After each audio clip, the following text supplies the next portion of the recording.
लालूच आणि आकसातनं देवतांची होणारी हेटाळणी अमान्य आहे।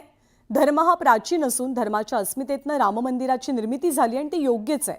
मात्र राम मंदिराची निर्मिती होते म्हणून कोणी हिंदूंचा नेता होऊ शकत नाही असं वक्तव्य राष्ट्रीय स्वयंसेवक संघाचे सरसंघचालक डॉ. मोहन भागवतांनी केलंय।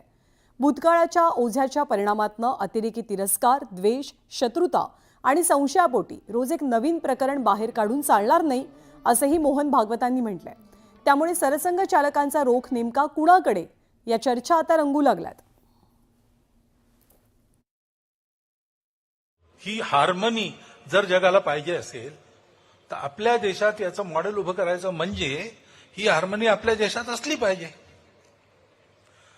श्रद्धेचा आदर त्यामुळे राम मंदिर झालं पाहिजे, ते होत आहे। हिंदूंची श्रद्धास्थान हिंदूंना वाटतं,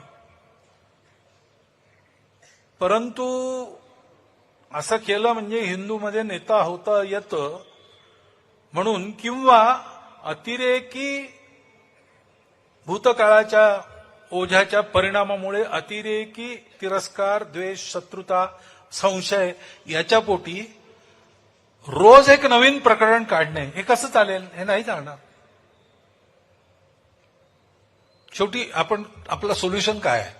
जगाला आपल्याला दाखवायचं आहे की आपण सगळे एकत्र नांदू शकतो। आपल्या देशात त्याचा छोटासा प्रयोग झाला पाहिजे।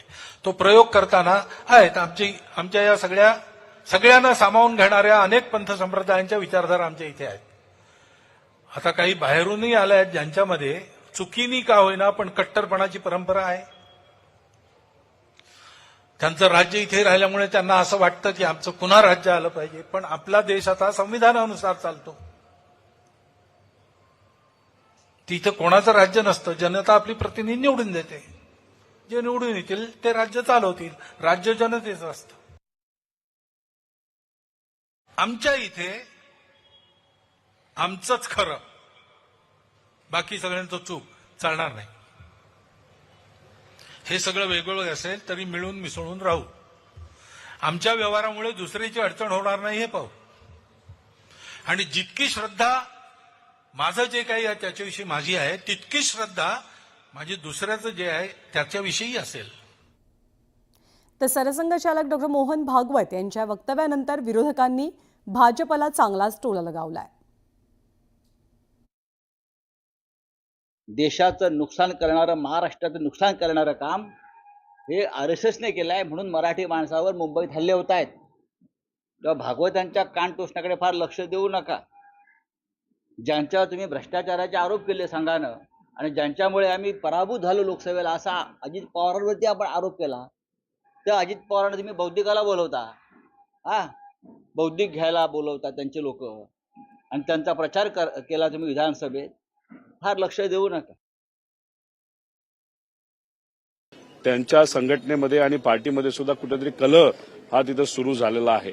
एक तर प्रभू श्रीरामांचं जे मंदिर आहे ते सगळ्यांचं आहे, ते एका व्यक्तीचं नाही। तुम्ही जर तिथं बघितलं तर त्या जेव्हा जीर्णोद्धार केला जात होता तिथं 3,000 सेलिब्रिटी होते, सामान्य लोकांना बाहेर ठेवलं होतं। त्याचा फटका तिथं असणारा खासदार हा भाजपचा नाही।